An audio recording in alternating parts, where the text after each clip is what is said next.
प्रभु राम देव भगवान अल्लाह खुदा ईश आदि नाम एक ही शक्ति के हैं। वो कैसा है, कहां है, कैसे मिलता है, किसने देखा है? ये प्रश्नवाचक चिन्ह पूर्ण रूप से हटाने के लिए अवश्य सुनिए जगत गुरु तत्वदर्शी संत रामपाल जी महाराज के अमृत वचन, सर्व पवित्र धर्मों के पवित्र शास्त्रों के आधार पर।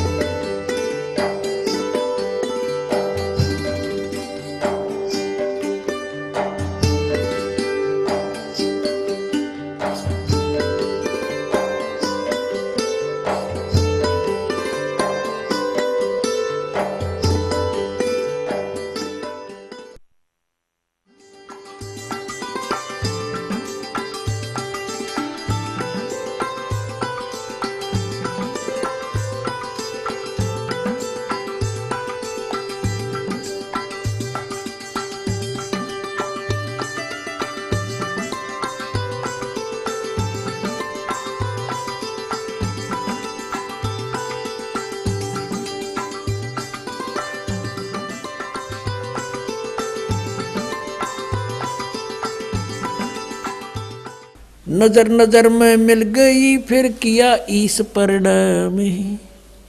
शंकर भगवान ने प्रणाम किया उसको, बच्चे को, जब अंदर देखी शक्ति पावर उसकी, और फिर कहा धन मोमन धन पूर्णा ये धन का सीनी काम, के धन है यह नगरी जहाँ पर ऐसा महापुरुष का जन्म हुआ। शिव भगवान आशीर्वाद संत रूप में बोल रहे हैं। फिर क्या कहा, 7 बार चर्चा करी ये बोले बालक बहने, शिव को कर मस्तक धरा ला मोमन एक धेनु ला, उसके सिर पर हाथ रखा कि इसके नीरू के, और जा एक गां लिया कवारी। अनव्यावर को दूहत है दूध दिया तत्काले। पुणात्माओं 250 वर्ष पहले लिखी हुई वाणी है यह परमात्मा गरीबदास जी की कबीर साहब के विषय में। क्या कहा है, अनव्यावर को, बिना ब्याई को, कवारी को दूहत है दूध दिया तत्काले, पीवै बालक ब्रह्म गति ता शिव भय दयाले। अब ये तो आदरणीय गरीबदास साहिब जी के द्वारा परमात्मा ने कहा भी आपने पढ़ा था कबीर सागर में के 12वें पंथ में मेरी वाणी प्रकट होगी मेरी महिमा की फिर दोबारा, क्योंकि कबीर पंथियों ने कुछ अटकलबाजी ला के कबीर सागर में कुछ उल्ट पुलट कर दिया जैसा उनकी समझ में आया। काल के दूध थे वह। अब यहाँ जो परमात्मा ने कंवारी गाय का दूध पिया, वहाँ एक प्रकरण था कबीर सागर में, और शिव जी के बारे में था, क्लियर नाम नहीं था, जैसे गरीबदास जी ने खोल दिया।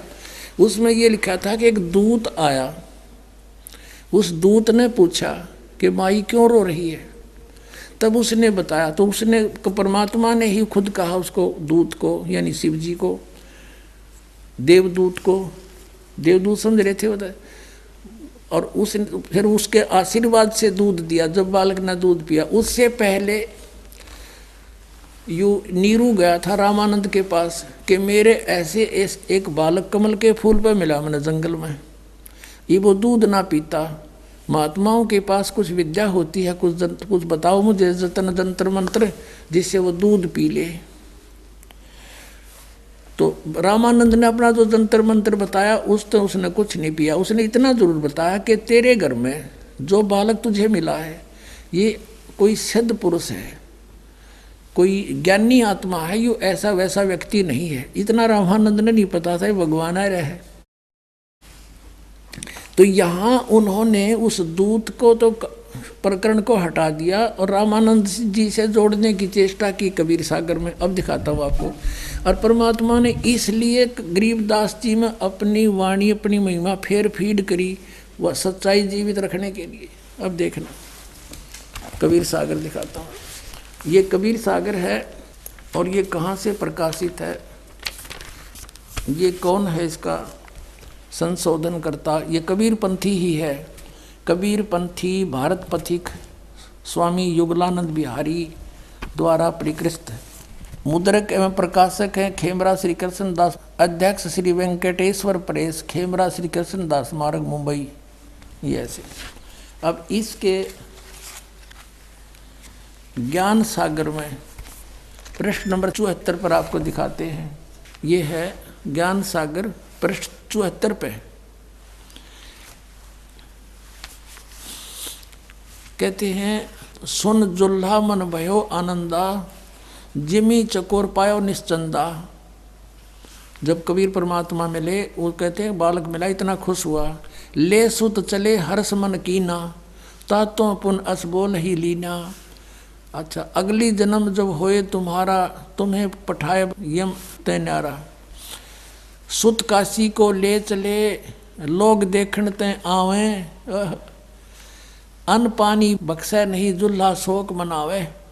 गरीबदास जी की वाणी और परमेश्वर की वाणी जो धर्मदास द्वारा लिखी गई थी वो सेम मिल रही हैं।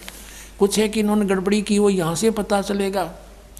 जब जुल्हा मन कीन तिवाना, रामानंद सो कही उत्पाना। मैं सुत पायो बड़ा गुणवंता, कारण कौन बखे नहीं संता। रामानंद जैसे साधु संतों के पास जाकर प्रार्थना किया करते थे गृहस्थी लोग कि मेरे बच्चे का कुछ हो गया, जंतर मंत्र करो। उसको बताया कि वो लड़का कुछ नहीं खाता, बखे नहीं, कुछ नहीं खा रहा। रामानंद ध्यान तब धारा, जुल्हा सो तब वचन उचारा। पूर्व जन्म में तय ब्राह्मण जाति, हर सेवा की नी भलभाती। कुछ तुम सेवा हर की चूका, ताते भयो जुल्हा का रूपा। अब थोड़ी बहुत दिव्यदृष्टि काम करे थी, ने बताया कि तू पहले जन्म में ब्राह्मण था, ईब तू ऐसे ऐसे बन गया। प्रीति प्रभु गई तोर लेनी, ताते उद्यान में सुत तो दीनी। इसलिए भगवान ने तेरे को एक जंगल में कोई पुत्र दे दिया। आगे क्या बताते हैं, हे प्रभु, अब नीरू बोल रहा है, प्रार्थना कर रहे हैं रामानंद से। हे प्रभु जस कीन तस पायो, आरत हो तो दर्शन पायो। कि मैंने कोई गलती करी तो मैं जुल्हा बना, वह तो मैंने भोग लिया, पर एक समस्या और आ गई। सो कहो उपाय गुसाई, बालक अक्षुधावंत कुछ खाई। अब क्या बताते हैं, रामानंद अस युक्ति विचारा, तुम्हारा सुत कोई ज्ञानी अवतारा। बचिया जाही बैल नहीं लागा, सो ले ठाड करो ते आगा। कहते हैं वो बछिया लाओ जिसके कभी बैल ने टच ना करी हो कंवारी। बछिया ताही बैल नहीं लागा, सोले ठाड करो ते आगा। उसको लाकर उसके पास खड़ी कर दो। दूध चले ते थनते, दूध ही धरो छिपाई। अक्षुदावंत जब होवे ताको देव खवाई। ये तो रामानंद ने कहा, बताया कि ऐसे ऐसे करो। रामानंद तो कुछ और जंत्र बताए थे। अब देखो यहाँ क्लियर होता है। जुल्हा एक बछिया ले आवा, और चलो दूध कोई मर्म न पावा। अब ये दूध कौन आ गया पूछिए इन पे। ये गरीबदास जी ने फिर क्लियर किया, ये कहानी ये गड़बड़ कर दी थी यहाँ पर। और चलो दूत जुल्हा हरसाना, राख छिपाई कहो नहीं जाना। अब क्लियर दास बताओगा। आपने पुणात्माओं, आपने अभी सुना था भगवान की वाणी कबीर सागर में कि जब तक वो ठीक का समय नहीं आवेगा ना, इतना तो मेरी बात एक नहीं जच है। और जब वो ठीक का यानी ये निर्धारित समय आ जाएगा, फिर सारी बात सच्ची होंगी।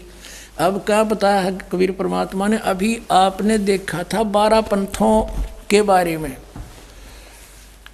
और आखिरी बार पंथ गरीबदास पंथ बताया था।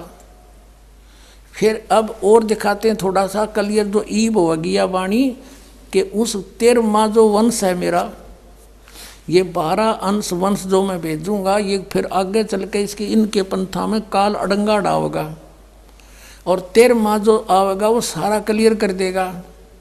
अब ना तो कति क्लियर गरीबदास जी की वाणी में, और ना कति क्लियर रहा इस कबीर सागर में। इन औरों ने गड़बड़ कर दी। अब इस दास के ऊपर कृपा करी इसको कति क्लियर करने की। अब देखना कबीर सागर में, ये वही कबीर सागर है जो आपको दिखा रहा था दास। अब इसके कबीर वाणी चैप्टर में, ये कबीर वाणी चैप्टर है, अध्याय है और बोध सागर का। इसमें हमने ये पढ़ा था 12 पंथ चलोसो भेद, 12 पंथों के विषय में। अब ये 12वां पंथ गरीबदास पंथ था। ये आपने कहा देखा कि 12वें पंथ प्रगट हो वाणी, शब्द हमारे की निर्णय ठानी कि 12वां पंथ जो गरीबदास का पंथ होगा उसमें मेरी वाणी प्रगट होएगी, मेरी महिमा की वाणी। अस्थिर घर का मर्म न पावें, 12 पंथ हम ही को जावें, 12वें पंथ हम ही चलावें, सब पंथ मिटा के एक पंथ चलावें। अब यहाँ ये 12वां पंथ गरीबदास पंथ है। ये कबीर चरित्र बोध नामक अध्याय है और ये एक बोध सागर के 1870 पृष्ठ पे यहाँ पर ये क्लियर लिख रखा 12 पंथों के विषय में। 12वां पंथ गरीबदास पंथ है। अब आपको दिखाते हैं 13वें वंश के बारे में। यहाँ देखिएगा, ये हम फिर आगे कबीर वाणी चैप्टर पे 136-37 पढ़ा था, 134 पर देखिएगा कबीर वाणी के। यहाँ देखना वंश प्रकार। ये प्रथम वंश उत्तम चूड़ामणि, जो 12 पंथों में प्रथम चूड़ामणि, दूसरा अंकारी, तीसरा वंश प्रचंड, ये जागू जुगुर। अब हम यहाँ आते हैं, कहते हैं 10वां वंश प्रकाश, 11वां वंश प्रकट पसारा और 12वें वंश प्रगट हुए उजियारा। 12वां वंश गरीबदास पंथ, गरीबदास जी के द्वारा ये 12वां गरीबदास पंथ है। ये कहते इसमें कुछ कुछ उजियारा होगा, मेरी महिमा का क्लियर नहीं हो पाएगा। अब हम फिर आगे 134 पर ही पढ़ रहे हैं, पीछे दिखा था वैसे हिंट दिया थोड़ा। अब क्या बताया है कि 12वें वंश प्रगट हुए उजियारा, मेरी महिमा का कुछ महिमा मेरी प्रगट होएगी। और 13वें वंश मिटे सकल अंधियारा, ये दास वो 13वां वंश।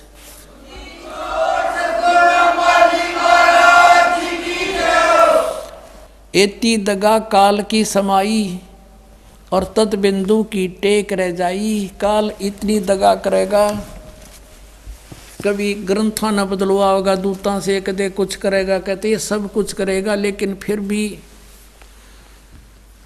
उस तत् बिंदु की टेक रह जाई। अब दास बताओगा, जैसे आपको बता दिया कि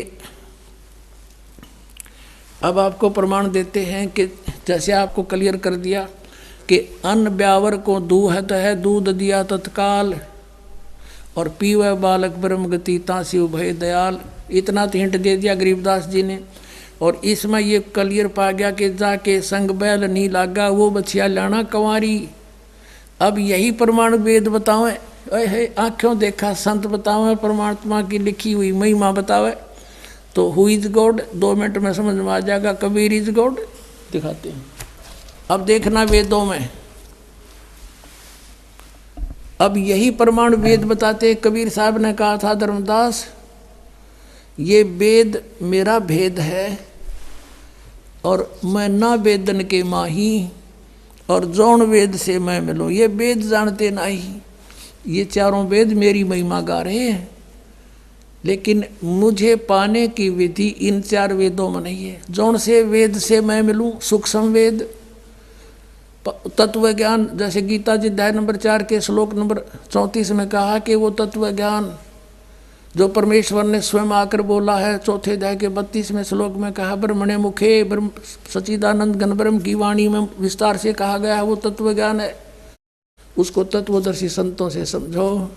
तो वही वेदों में यजुर्वेद अध्याय नंबर 40 के श्लोक नंबर 10 से लेकर 13 तक स्पष्ट किया है कि कोई परमात्मा को उत्पन्न होने वाला बताता है कि वो साकार है रामकृष्ण रूप में, कोई निराकार बताता है वो जन्म लेता ही नहीं, कि क्लियर कंसेप्ट तो आपका तत्वदर्शी संत करेंगे, उनसे पूछो। तो वेद ज्ञान भी इनकम्प्लीट है, उसके पाने की विधि नहीं है, वो तत्वदर्शी संत तत्व ज्ञान से बताएगा। तो वो तत्व ज्ञान क्या बताया परमात्मा ने कि वेद मेरा भेद है,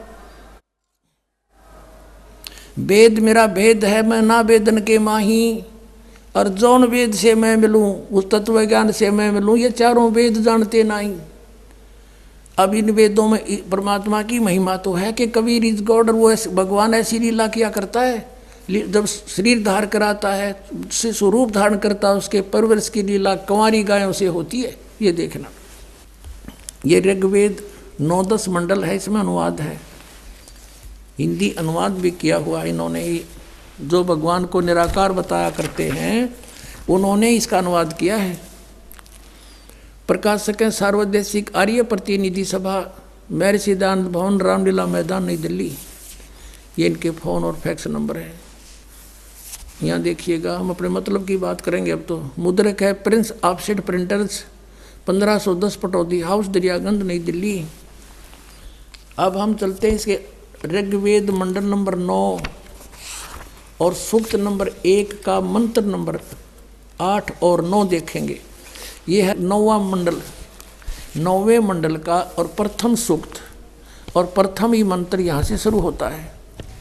इसमें यहाँ से शुरू हुआ है कि परमात्मा का जिक्र चल रहा है। एक में परमात्मा लिखा है इन्होंने, ऋग्वेद मंडल नंबर 9 सूक्त नंबर 1 के मंत्र 2 में, इसमें भी परमात्मा को संबोधन करके लिखा, और 3 में भी परमात्मा लिखा, 4 में भी परमात्मा लिखा, और 5 में भी इन्होंने परमात्मा लिखा। और यहाँ अब 6ठे श्लोक मंत्र में भी इन्होंने परमात्मा की महिमा बताई। क्लियर लिखा परमात्मा। अब इन्होंने पता लग गया कि आगे तो भगवान साकार से शरीर लिखा है। अब 7वें में इन्होंने पुरुष लिखना शुरू कर दिया। पुरुष माने परमात्मा होता है। अब यहाँ देखो 6ठे में 8वें में भी फिर क्या लिखा है। अब उस पुरुष को, अब यहाँ पुरुष और संभालना पड़ेगा। एक बार देखिए, ये पुरुष क्लियर और करना पड़ेगा। अब यजुर्वेद में दिखाते हैं 40वें अध्याय के 17वें श्लोक में दानंद अनुवाद कर रहा है खुद, और वहाँ वो पुरुष माने परमात्मा लिख रहा है। देख, ये है यजुर्वेद और महर्षि दानंद सरस्वती द्वारा इसका अनुवाद है। प्रकाशक सर्वदेशी कार्य प्रतिनिधि सभा 2/5 महर्षि दयानंद भवन, रामलीला मैदान, नई दिल्ली से। ये महर्षि दानंद द्वारा इसका अनुवाद है। मुद्रक यहाँ से Prince offset printers, 1510 Pataudi house, Daryaganj, नई दिल्ली से। इसका 40वें अध्याय का 17वां श्लोक अंतिम मंत्र है। ये इसको दिखाते हैं आपको। ये रहा, ये 44वां अध्याय माने 40वां अध्याय। और यहाँ यजुर्वेद का, यहाँ देखिएगा 17वां श्लोक। इसमें ये देखिएगा, इसमें पुरुष शब्द है, पुरुष है। हे मनुष्यों, वेद ज्ञानदाता कह रहा है कि जिस ज्योत स्वरूप रक्षक मुद से, युकालता ज्योत स्वरूपी निरंजन है ही, अविनाशी यथार्थ कारण के आच्छादित मुख के तुल उत्तम अंग का प्रकाश किया जाता है।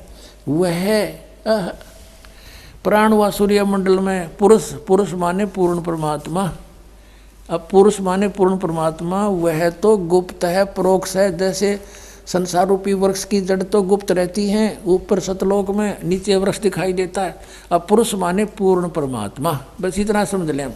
अब आपने ये कंसेप्ट क्लियर हो गया कि पुरुष माने परमात्मा। इन्होंने यहाँ पुरुष लिखा है तो हम इसको भगवान परमात्मा, पूर्ण परमात्मा शब्द है, इसका अर्थ है। ये देखना, ऋग्वेद में आ गया, यजुर्वेद रख दिया। ये ऋग्वेद 9-10 मंडल, और ये वहीं से प्रकाशित है जो अभी दिखाया था आपको। ये सार्वदेशी कार्य प्रतिनिधि सभा, ये सारा वही है, ये वाला, ये ऋग्वेद है। अब ऋग्वेद मंडल नंबर 9 और सूक्त नंबर 1 के यहाँ तक 1 से लेकर 6 तक तो परमात्मा लिखते रहे। और यहाँ देखा है निदानंद तो निराकार बताओ था, राग साकार पा गया। यहाँ पुरुष लिखना शुरू कर दिया। यहाँ देखो, अब 8वें में क्या लिखा है कि उस ऋग्वेद मंडल नंबर 9 सूक्त 1 मंत्र 8 में, उस पुरुष को यानी उस पूर्ण परमात्मा को उग्र गतियाँ प्रेरणा करती हैं कि हाहाकार मच जाती है जब संसार में, तब वो परमात्मा आते हैं, प्रेरणा करती हैं। और भासमान शरीर को, सुंदर शरीर को वो परमात्मा, वो पुरुष प्राप्त होता है, वो पूर्ण परमात्मा प्राप्त होता है, यानी वो एक सुंदर शरीर धारण करता है। और देखो उसी का शेष भाग यहाँ पर है, ऋग्वेद मंडल नंबर 9 सूक्त मंत्र 1 मंत्र 8 का। और जिसमें 3 प्रकार से दूसरों का वारण यानी कल्याण करने वाला मधुमेह शरीर मिलता है। 3 प्रकार के शरीर में व्रत। आगे देखना, हम अपने मतलब की बात पर अब आए हैं। ऋग्वेद मंडल नंबर 9 सूक्त 1 मंत्र 9 में क्या कहा है कि उस सोम माने परमात्मा, इन्होंने तो देख, जहाँ पर इनकी बुद्धि बिगड़ी वहाँ इन्होंने अनुवाद अनर्थ करने शुरू कर दिए। सोम माने परमात्मा लिखना चाहिए था। ये देखो ऋग्वेद मंडल नंबर 9 और सूक्त नंबर 1 के मंत्र नंबर 1 में सोम माने हे सोम स्वभाव परमात्मन, यहाँ तो परमात्मा लिख दिया और यहाँ डंगा अड़ा दिया। ऋग्वेद मंडल नंबर 9 सूक्त नंबर 1 मंत्र नंबर 9 में क्या लिख दिया कि उस सोम स्वभाव वाले श्रद्धालु पुरुष को, इन्होंने सोचे पुरुष पारुष कोई आदमी के विषय में कह रखा होगा। सोम माने उस अमर पूर्ण परमात्मा को जो शिशुम, ये शिशुम शब्द है, जो शिशुम यानी शिशु रूप में जो प्रकट होता है। अभी अधन्या, अभी माने पूर्ण रूप से, अधन्या माने बिना दनाई, जिसको अभी अधन्या माने जाकी संग बैल नहीं लागा, यानी कंवारी बछिया, धेनो माने गौवें तृप्त करती है, यानी उस पूर्ण परमात्मा की जो शिशु रूप में प्रकट होता है, बालक रूप में प्रकट होता है, सब ओर से अहिंसनीय नहीं, अधन्या बिना दनाई। गौ को हम किसान परिवार में जन्म है, हम खूब समझते थे कि ये बिना दनाई गौ है, अधन्या है। तो और सभी अभी अधन्या कंवारी गायों से, गौओं से उसके परवरिश की लीला होती है। कंवारी गौवें उस परमात्मा को जो शिशु रूप में प्रकट होता है उसको तृप्त करती हैं, यानी परवरिश की लीला कंवारी गायों से होती है। ये वेद प्रमाण कर रहा है। अनंत कोट ब्रह्मांड का एक रति नहीं भारे, सतगुरु पुरुष कबीर हैं ये कुल के सिरजनहारे। बोलो सतगुरुदेव।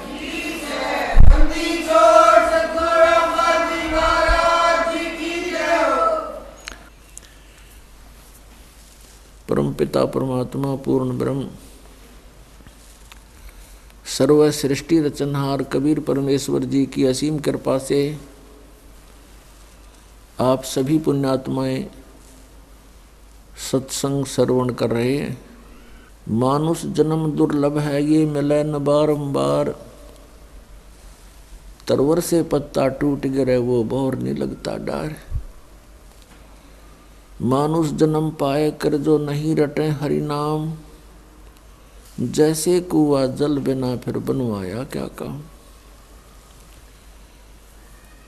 पूर्ण ब्रह्म परमात्मा सत्य पुरुष असंख्य ब्रह्मांड के रचनहार कबीर देव कबीर साहिब जी, ये हम सभी प्राणियों के उत्पत्ति करता है, ये हम सभी के पिता हैं। और पुण्यात्माओं, आप यहाँ काल के लोक में फंसे हुए हो। आप जी को यहाँ बाई फोर्स रखा हुआ है, विवश करके, आपको मिसगाइड करके। जैसे एक आप फिल्म देखा करते थे, जो खलनायक होता था, वो व्यवहार आज यहाँ हमारे साथ यहाँ का स्वामी, यहाँ का प्रभु ये ब्रह्म कर रहा है, ज्योति निरंजन काल कर रहा है। हमें किसी भी वस्तु से यथार्थता उसकी परिचित हमसे नहीं होने देता। हमें ये नहीं मालूम हम कौन हैं, कहाँ से आए थे। हमारे को ऐसा शरीर दे दिया, इसमें हर समय कोई ना कोई समस्या बनी रहती है। ऐसे लोक में हमारा जन्म कर दिया, यहाँ आपदाएं ही हैं। हिंसक पशु पक्षी बना दिए हमारे में से ही, एक दूसरे को प्रताड़ित करने के लिए। मच्छर बना दिए, मक्खी बना दी, और भी भयंकर बिच्छू बना दिए, बिरड़ और ततैये बना दिए, सर्प बना दिए, जंगली जानवर शेर बना दिए। हम यहाँ काल के लोक में रह रहे हैं और काल हमारे साथ प्रतिशोध ले रहा है। उस परमेश्वर का, कबीर परमात्मा से प्रतिशोध ले रहा है और हमें परेशान कर रहा है।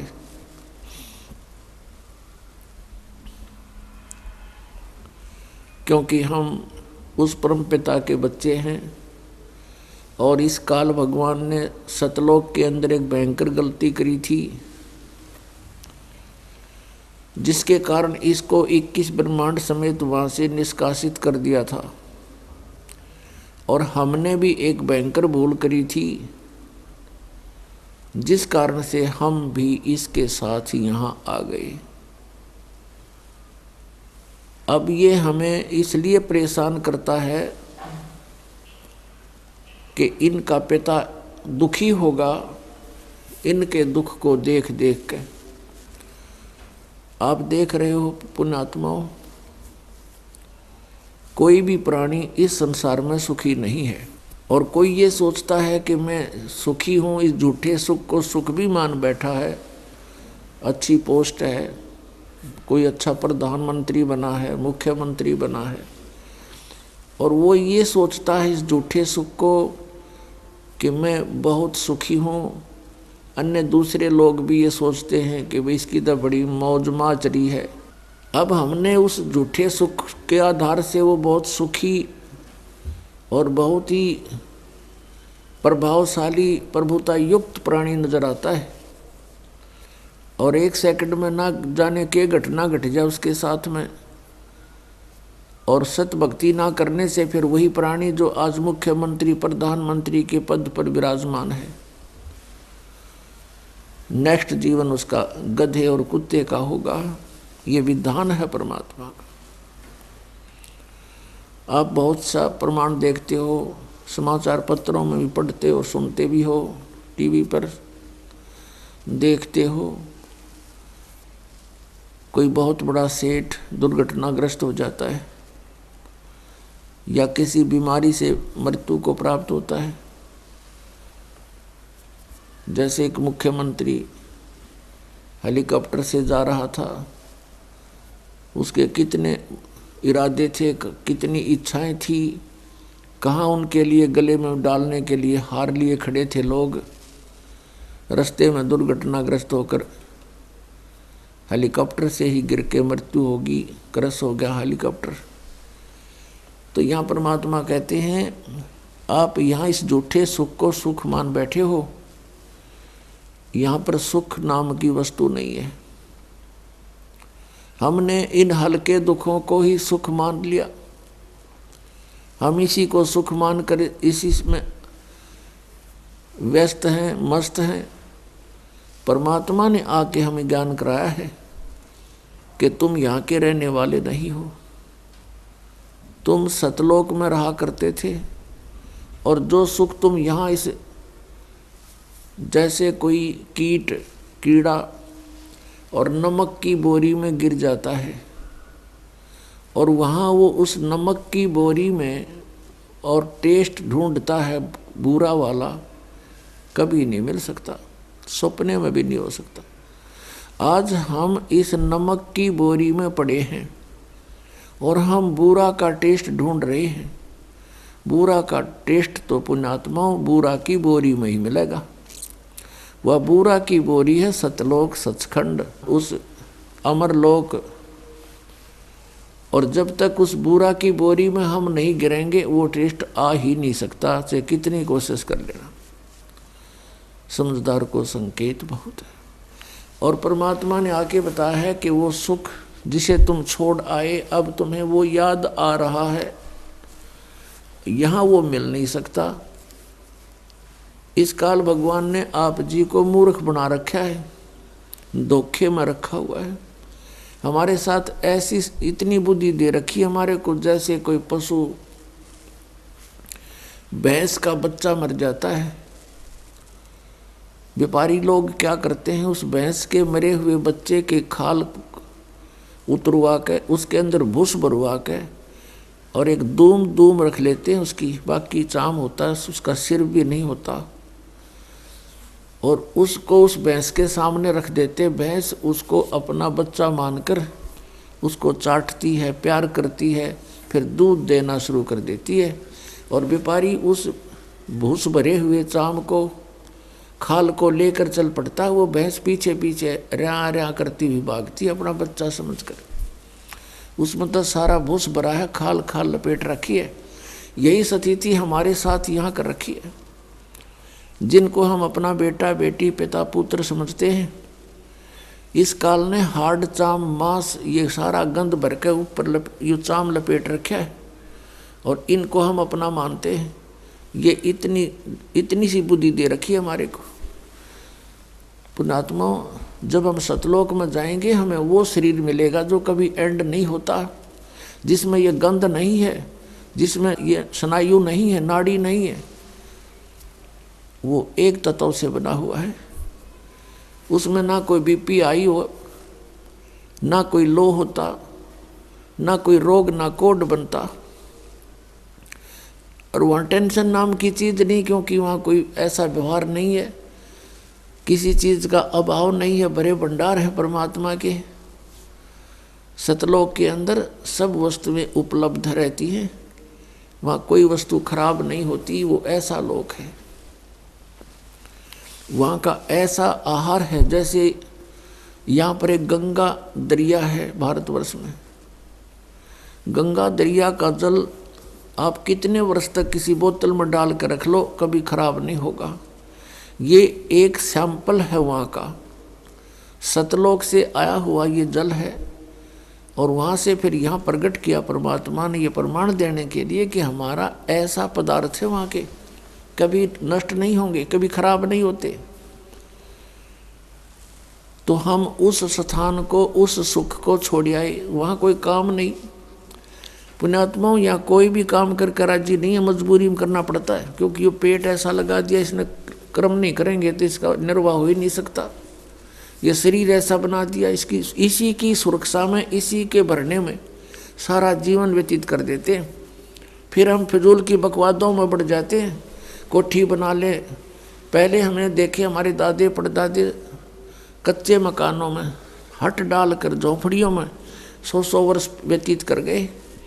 एक टाइम में पास तो करना हमने। यहाँ बता, कोठी बना ली, कल मृत्यु होगी, फिर वो कोठा के काम आया उसके? वो गधा बन कर सैर सपट्टे कर रहा है को मार के यहाँ पर, और कोठी बनी पड़ी है कहीं पर, काम आई है। तो ये अंधा बना रखा है हमारे को, हमारा टाइम वेस्ट कराने के लिए, मनुष्य जीवन बर्बाद कराने के लिए इसने हमारे अंदर ऐसे खुरापात भर रखे हैं। इनको हटाने के लिए परमात्मा आए, उन्होंने तत्व ज्ञान बताया, और जिन पुण्यात्माओं ने परमात्मा के इस ज्ञान पर विश्वास किया उनका कल्याण हो गया। अब पुण्यात्माओं, जो ये सत्संग समारोह चल रहा है, ये किस उपलक्ष्य में है? ये वो शुभ दिन है जिस दिन परमात्मा आदरणीय गरीबदास साहिब जी को गांव छुड़ानी जिला झज्जर में एक जंगल में मिले थे, जहां गरीबदास साहिब जी 10 वर्ष के बालक और साथ में अन्य पाली गौवें चरा रहे थे जंगल में अपने ही खेतों में। वो परमात्मा सतलोक से चलकर आए और वहाँ जंगल में आकर के एक साधु रूप बना करके गरीबदास साहिब जी को मिले। आदरणीय गरीबदास साहिब जी 10 वर्ष के बालक थे, और भी पाली वहाँ थे। परमात्मा से उन्होंने कहा कि महाराज रोटी खा लो, भोजन पालो। परमेश्वर ने कहा भी भोजन तो हम खा कर आए, अपने गांव से खा कर आए। आपका गांव कहाँ है? हमारा गांव सतलोक है। कितनी दूर है आपका गांव? परमेश्वर ने बताया कि 16 शंख कोस की दूरी पर यहाँ से है, मेरा सतलोक है वो गांव। बच्चों को ये समझ नहीं आई कि सतलोक होगा कोई गांव, 16 कोस पर होगा। वो कह रहे थे 16 शंख कोस पर, नील पद्म शंख। उन्होंने पालियों ने कहा कि आप भोजन नहीं खाओगे तो दूध तो पीना ही पड़ेगा, हम अतिथि को ऐसे नहीं जाने देते। परमात्मा ने कहा दूध पिलाना है तो मैं कंवारी गाय का दूध पीता हूँ। तब वो बड़े बड़े पाली थे, वो मजाक करने लगे, कहने लगे बाबा जी तेरे दूध पीने की नीत नहीं, मजाक करते हो आप। कुंवारी गायें कभी दूध देती है? परमात्मा ने कहा भी हाँ, हमारे यहाँ कुंवारी गायें दूध देती हैं। गरीबदास जी की एक बहुत प्रिय बछिया थी जिसने दूध पीना छोड़ रखा था। अभी वो अधन्या थी, अभी अधन्या यानी बिना धनाई थी, कुंवारी थी। उसको ले आए और कहा देखो महाराज जी बच्चा है नहीं, दूध कैसे देगी ये?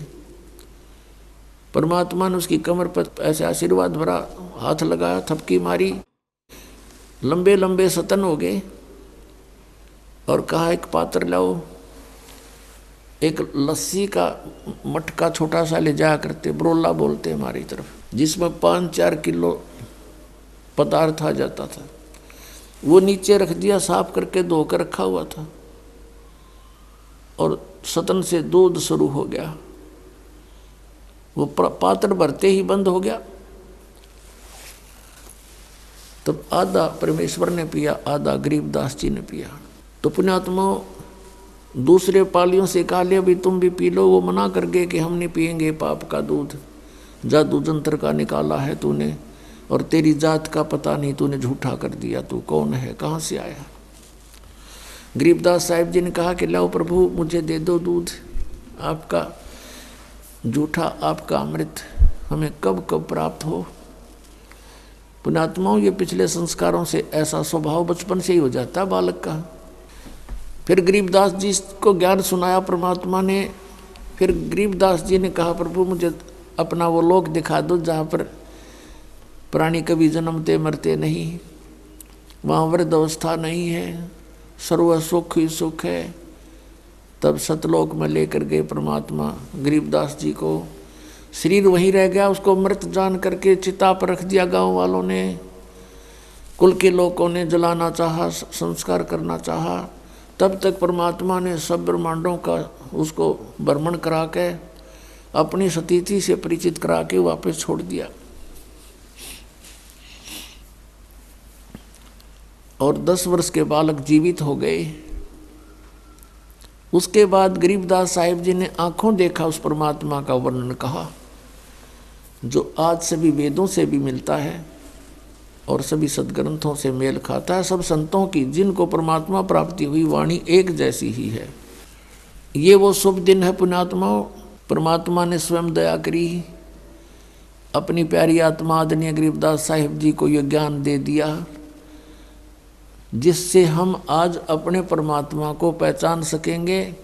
और वो समाधान दे दिया इसमें जो अभी तक किसी को प्राप्त नहीं था, वो सतनाम और सारनाम।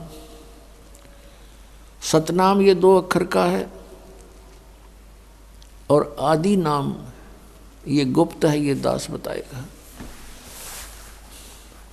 इन 3 मंत्र हैं ये, ओम तत्सत, जैसे श्रीमद् भगवद गीता अध्याय नंबर 17 के श्लोक 23 में प्रमाण है, ओम तत्सत। ओम तो सरपुरुष का यानी ब्रह्म का, ये तो सार्वजनिक है, सीधा ही यही ओम मंत्र है।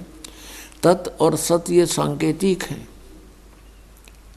ये कोड वर्ड है, ये दास बताएगा। तो इन तीनों मंत्रों से मोक्ष होगा। 2 मंत्र ओम और तत् मिलके ये सतनाम बनता है 2 अक्षर का। और आदि नाम वो सार नाम है, वो अलग है। वो उस समय आपको दिया जा सकता है जिस समय आपकी भक्ति इस सतनाम के जाप का ढेर लग जाएगा। अब जैसे आज उन पुण्यात्माओं को बुला रखा है जिनको सार नाम दिया जाएगा, उनसे प्रार्थना है कि वो उतावले ना हो और इस दास के प्रत्येक जो भी क्रिया है या जैसा भी आदेश है उसका पालन करते रहें। क्योंकि डॉक्टर सबका हितैषी होता है।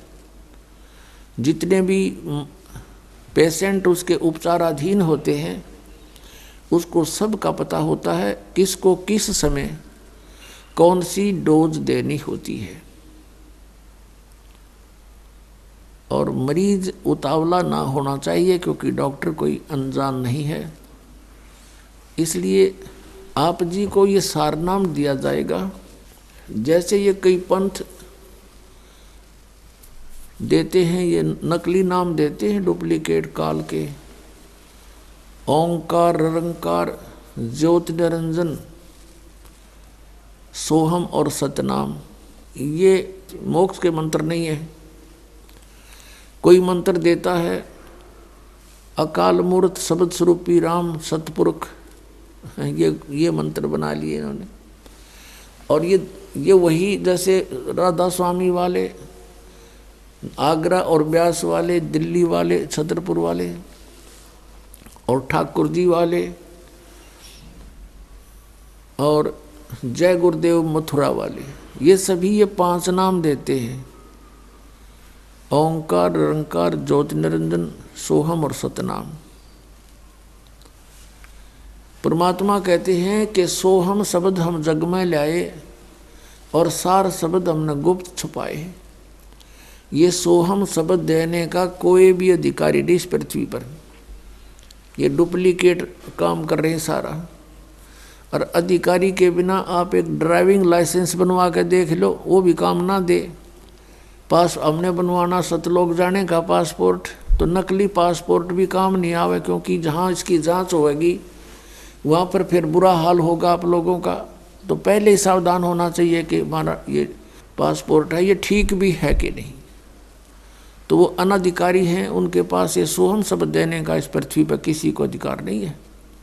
कोई देता है तो डुप्लीकेट काम कर रहा है, वो अपना भी जीवन व्यर्थ कर रहा है और उन प्राणियों का भी व्यर्थ कर रहा है। इस दास को ही परमात्मा ने आदेश दिया है इस सतनाम और सारनाम देने का इस पृथ्वी पर। आगे किसी को पहले भी नहीं आदेश था। जिन महापुरुषों को परमात्मा मिले उनको कहा तुम स्वयं जाप करो, पर आगे किसी को ये मंत्र बताना नहीं। उनका कल्याण हुआ। जैसे कौन कौन है उनमें? आदरणीय धर्मदास साहिब जी, आदरणीय मलुकदास साहिब जी, आदरणीय दादू साहिब जी, आदरणीय नानक साहिब जी, आदरणीय गरीबदास साहिब जी, आदरणीय गीसा दास साहिब जी। अब ये आदरणीय धर्मदास साहिब जी बांधवगढ़ के रहने वाले थे, मध्य प्रदेश के, ये बहुत बड़े सेठ थे। आदरणीय मलुकदास साहिब जी ये किसान थे, खत्री गोत्र से यानी अरोड़ा जाति से। और आदरणीय दादू साहिब जी ये तेली थे, तेल का काम करते थे, कोल्लू चलाते थे बैलों से। आदरणीय गरीबदास साहिब जी ये किसान थे, जाट जाति से, गांव छुडानी, जिला जज्जर, हरियाणा से। आदरणीय गीसा दास साहिब जी ये भी किसान थे, लेकिन ये चमार जाति से थे, किसान, इनके पास जमीन थी। और गांव खेकड़ा, जिला मेरठ, उत्तर प्रदेश से। इन महापुरुषों को परमात्मा मिले। इनकी वाणी में यही मंत्र, 2 अक्षर का मंत्र अलग से लिखा हुआ स्पेशल, और वो स्वयं जाप करते थे। इनको मना कर दिया था कि ये मंत्र आप एज एफिडेविट लिख दो अपनी वाणी में, ताकि उस समय काम आवेगा बच्चों को ये विश्वास दिलाने के लिए कि सचमुच ये है वो आदि नाम, ये है वो सतनाम। और आदि नाम भी लिखा हुआ ग्रंथ साहिब में, गुरु ग्रंथ साहिब में भी है, और आदरणीय गरीबदास साहिब जी की वाणी में भी है, आदरणीय गीसा दास जी की वाणी में भी है, आदरणीय गरीबदास साहिब जी की वाणी में, इन सभी महापुरुषों की वाणी में है। और जिन महापुरुषों को मिले उनमें से आदरणीय नामदेव साहिब जी भी है, आदरणीय रविदास साहिब जी भी उन महापुरुषों में से हैं जिनको परमात्मा मिले, क्योंकि वो तो साथ ही रहते थे उनके। और उनको भी ऐसी सती थी करी थी, उनको सतलोक सचखंड दिखाया था जब उनका विश्वास हुआ था। तो इन सभी महापुरुषों की वाणी में यही सतनाम है, 2 अक्षर का, इन्होंने यही जाप किया। अब जैसे एक बार धर्मदास साहिब जी से कहा था परमात्मा ने कि धर्मदास तो 1,00,000 दुहाई और ये सार नाम किते बार ना जाई, और सार नाम जय बार जो पढ़ी, ये बिचली पीढ़ी हंस नी तरही। फिर कहा कि धर्मदास मोरी लाख दुहाई, ये मूल ज्ञान कहीं बार ना जाई, मूल ज्ञान बार जो पढ़ी बिचली पीढ़ी हंसनी तरही, मूल ज्ञान तब तक छुपाई जब तक द्वादश पंथ मिट जाई। तो इतना सख्त आदेश दे दिया था कि लाख दुहाई, लाख दुहाई, ये सतनाम किसी को बताना नहीं। अब ये परमात्मा जो है, पूर्ण परमात्मा, जैसे इनकी गुणों में लिखा हुआ है, परमात्मा के गुण वेदों में विद्यमान हैं और उन महापुरुषों की अमरवाणी में विद्यमान है जिनको परमात्मा सीधे आकर मिले और सचखंड सतलोक से परिचित करवाया, उनमें भी प्रमाण है। ऋग्वेद मंडल नंबर 9 सूक्त नंबर 86 मंत्र 26-27 में, ऋग्वेद मंडल नंबर 9 सूक्त 82 मंत्र 1, 2, 3 में, ऋग्वेद मंडल नंबर 9 सूक्त 96 के 16 से लेकर 20 में, ऋग्वेद मंडल नंबर 9 सूक्त 1 मंत्र 8 और 9 में, ऋग्वेद मंडल नंबर 9 सूक्त 20 मंत्र 1 में, ऋग्वेद मंडल नंबर 9 सूक्त 94 मंत्र 1 में, और भी बहुत सारे ढेर सारे प्रमाण हैं वेदों में कि वो परमात्मा कबीर देव, हम उसको कबीर साहब कहने लगे। कबीर परमात्मा, देव कहो, साहब कहो, अल्लाह कहो, गॉड खुदा कहो, वो कबीर साहब परमात्मा ऊपर तीसरे मुक्ति धाम में यानी सतलोक में रहता है। तीसरा मुक्ति धाम तीसरा है। जैसे एक लोक तो काल का 21 ब्रह्मांड का क्षेत्र ब्रह्म का, और दूसरा अक्षर पुरुष का यानी परब्रह्म का 7 संग ब्रह्मांड का क्षेत्र, ये दूसरा लोक। और तीसरा लोक सतलोक है जहाँ बैठकर परमात्मा सबकी रचना की और सबको संभाल रहा है, सबका कंट्रोल कर रहा है, वो सतलोक है। वहाँ कबीर साहब रहते हैं, सतपुरुष रहते हैं। तो वहाँ से वो गति करके आते हैं, चल कर आते हैं, अपनी प्यारी आत्माओं को मिलते हैं, उनको ज्ञान से परिचित कराते हैं, और वो परमात्मा कवि की तरह यहाँ घूमते हैं, कवि की तरह आचरण करते हैं, इधर उधर विचरण करते हैं, और वो होते हैं कबीर देव, वो होते हैं परमात्मा। और वो एक सुप्रसिद्ध कवियों की भी उपाधि प्राप्त करते हैं, लेकिन वो अमर पुरुष कबीर देव होते हैं। अपनात्माओं, इसी गुण के आधार से परमात्मा किन किन महापुरुषों को मिले। जैसे ये समागम उसी उपलक्ष्य में हो रहा है। यदि वो परमात्मा नहीं आते पुण्यात्माओं, हमें कभी भी रास्ता नहीं मिलता। आज तक ब्रह्मा विष्णु महेश को भी यथार्थ ज्ञान नहीं है, ये सत्कर मान लेना। दास अभिमान नहीं करता, लेकिन सत्य ज्ञान बता रहा है, सच्चाई बता रहा है। क्योंकि ये काल नहीं किसी को सत्य रास्ता देता, ये तो समर्थ आते हैं, इसकी छाती पर पीसना पीसते हैं और इसको एक तरफ बैठा करके तब अपने बच्चों को तत्व ज्ञान समझाते हैं। इसका दाव लगते ही ये फिर नाम खंड करवा देता है, और नाम खंड होने से भगवान से हम दूर हो जाते हैं और काल के ही जाल में रह जाते हैं। तो सबसे पहले आप जी ने इस मार्ग पर सफल होने के लिए इस दास के वचन अर्थात जो मर्यादा हैं उनको लक्ष्मण रेखा समझनी पड़ेगी। जैसे एक बार श्री रामचंद्र जी वनवास में थे, साथ में सीता जी और लक्ष्मण भाई भी था उसका, और एक छल किया था रावण ने सीता का अपहरण करने के लिए। तो उसमें उसका रावण का मामा मारीची एक हिरण बनकर स्वर्ण का सोने का, और सीता जी ने वहाँ कोई बगीची लगा रखी थी, उसको तोड़न लग गया। सीता ने उसको देखा और कहा, उस पर आसक्त होगी, अपने पति से कहा कि इस हिरण को मेरे लिए लाओ, मुर्दा लाओ चाहे जिंदा लाओ, मुझे चाहिए। श्री राम उनके पीछे चल पड़ा, वो आगे भाग लिया सपेटते, पीछे से आकाशवाणी कर दी, हाय भाई मर गया। तो सीता ने अपने देवर लक्ष्मण से कहा, तेरा भाई आपत्ति में है, तू जाइए। और रामचंद्र जी कह कर गए थे लक्ष्मण को कि तू मत आना, जंगल का काम है, कोई आपत्ति ना आ जाए सीता पे। तो उसने कहा कि मैं नहीं जाऊंगा, मेरे भाई का आदेश नहीं है। तो सीता ने बुरा भला कह दिया कि तेरी नीत में खोट है, तू चाहता है वो मर जावे, तो मुझे पत्नी बनाना चाहता है।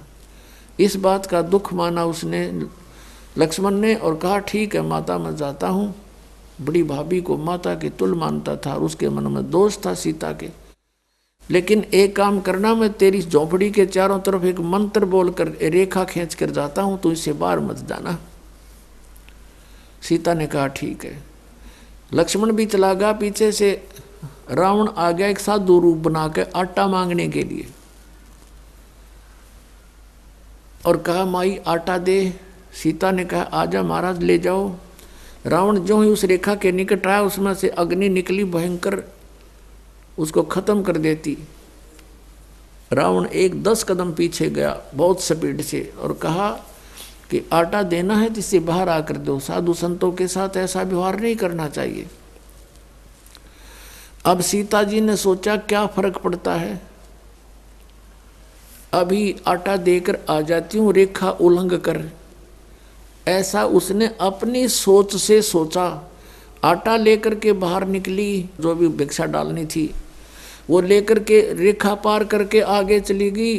रावण ने वहीं से बाजू पकड़ी और कंधे पर डाल ली और उठा ले गया। अपने आत्माओं,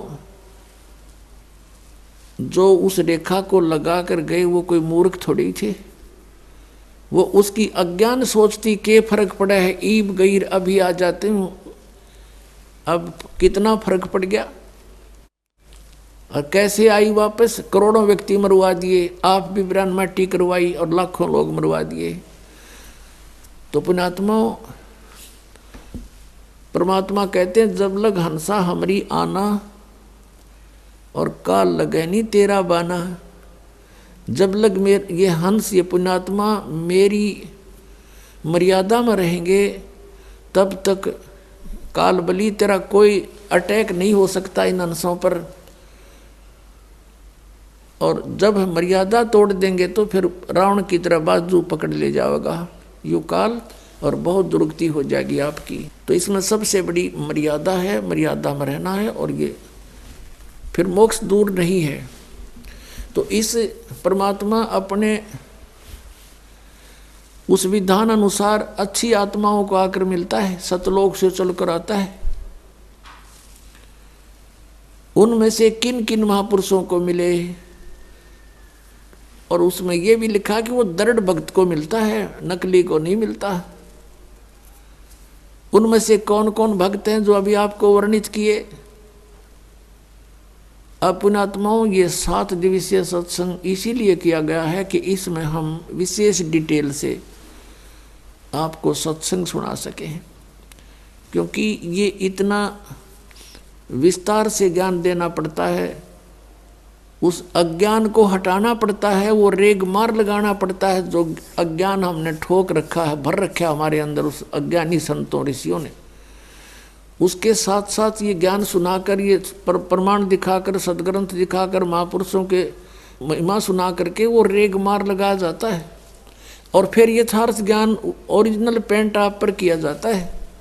यदि जरा सा भी पुराना रंग आपके ऊपर रह गया तो ओरिजिनल पेंट को वो टेकन नहीं देगा, सेट नहीं होने देगा।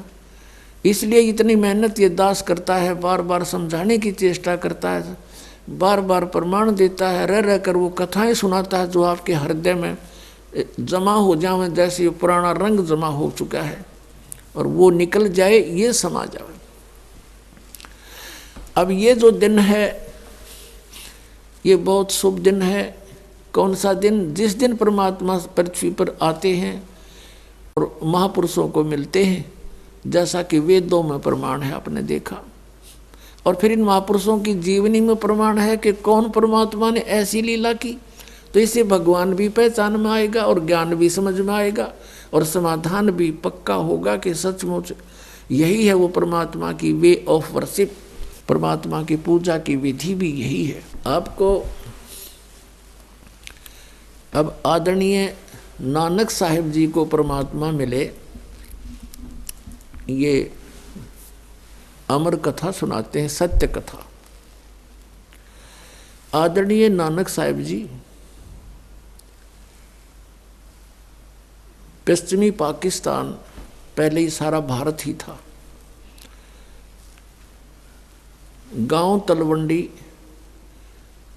कालू राम मेहता खत्री अरोड़ा के घर पर इनका जन्म हुआ।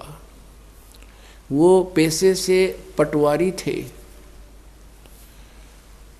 और नानक साहिब जी बहुत ही पिछले संस्कारी थे, उसके जन्म हुआ उनके यहाँ पर। आदरणीय नानक साहिब जी के पिछले 2 जन्मों की जानकारी दास को और है, जो सदग्रंथ में लिखी है, आदरणीय गरीबदास साहिब जी ने बताई है।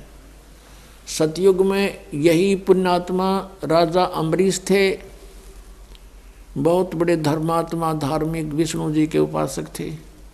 त्रेता युग में यही राजा जनक हुए, वो भी विष्णु जी के बहुत अच्छे उपासक थे। और फिर अपने पुनों को स्वर्ग में समाप्त करके फिर ये कहाँ जन्मे, श्री कालू राम मेहता खत्री अरोड़ा के घर पर। पहले ये राजा थे, पुण्यकर्मों के कारण इनके सैकड़ों हजारों नौकर रहा करते थे और सत साधना ना मिलने से पुनों को अक्षीण करके यही आत्मा फिर स्वयं एक सुल्तानपुर शहर में नवाब के यहाँ नौकर लगे। पुण्यात्मा श्रीमद् भगवद गीता अध्याय नंबर 4 के और श्लोक नंबर 32 में कहा कि परमात्मा स्वयं आकर ही वो ज्ञान प्रदान करता है, विस्तार के साथ कहता है और वो तत्व ज्ञान होता है।